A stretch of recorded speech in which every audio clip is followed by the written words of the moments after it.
Nagbigay ng paalala ang Manila Police District at ang Internal Affairs Service sa mga pulis at mga rallyista bilang paghahanda sa mga nagaganap na rally at demonstrasyon sa Metro Manila.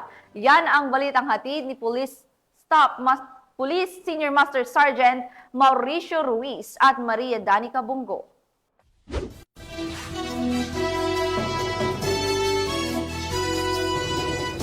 Magsasagawa na naman tayo kapag natapos ng Nazareno at kung ano pa mga deployment. Ito naman sir yung deployment natin ngayong araw to sir. Sir, ano pong payong paulit-ulit na gagawin natin sa ating mga kababayan? Lang sa maging mapayapa yung gagawin nilang kung sakali may kilos protesta. Ganoon din sa ating mga kapulisan sir. Unahin muna natin mga kababayan natin, itong lugar ng Menjola ay hindi Freedom Park. So pinagbabawal natin yung pagtitipon dito. Pumunta sila sa mga Freedom Park natin dito sa Maynila, lalo na sa Liwasang Bonifacio, hindi naman kailangan ng permit doon para sila ay magsagawa ng kanilang kilos protesta o pagpapahayag ng damdamin. Ngayon naman dito sa mga kapulisan natin, ang karamihan pala dito sa nakadeploy dito sa Menjola ay mula sa RMFB.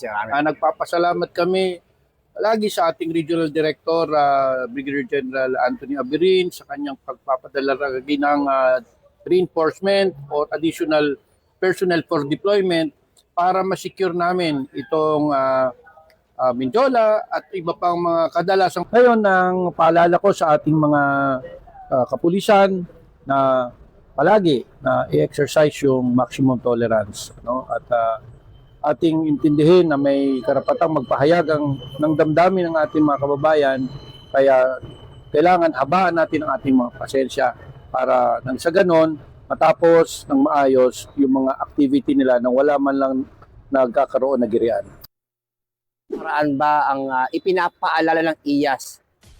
Ang PNP Internal Affairs Service sa ilalim ng pamumuno ng aming Inspector General, si Attorney Regino Dulay, at ng aming Regional Director, si Police Brigadier General Attorney Camarao, ay sumusunod sa aming mandato na pangunahan ang pagpapaalala sa ating mga kapulisan para wag nilang kakalimutan tuwing may CDM ang pagsunod sa human rights dahil ang kalapatan ng pantao ang siyang dapat na mangibabaw.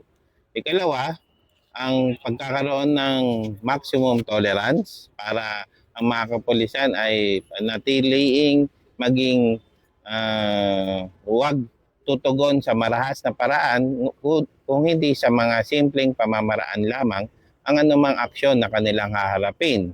Ikatlo, yung ating mga policy sa PNP na dapat na masusunod ay amin ring pinapaalala sa kanila tulad ng bawal magdala ng baril pag ikaw ay CDM personnel.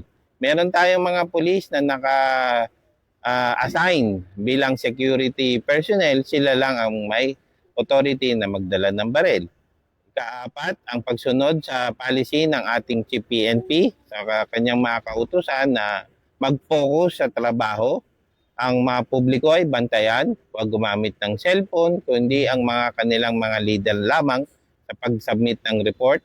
At iba pang mga alituntunin na inuutos ng mga lokal na commander, especially dito sa Manila Police District, ang ating District Director na si Police Brigadier General Arnold Thomas C. Ibay ay mahigpit na nagpapaalala sa kanila sa mga dapat nilang gagawin at pagsunod sa mga alituntunin. Mula po dito sa lungsod ng Maynila, Menjola, kami po ang inyong Police News Network Correspondent, Police Senior Master Sergeant Mauricio Bonilla Ruiz. At Patrol Woman Maria Danica Bacal Subunggo. Alagad ng batas, tagapagtaguyod ng balitang pulis. Dahil sa bagong Pilipinas, ang gusto ng pulis, ligtas ka.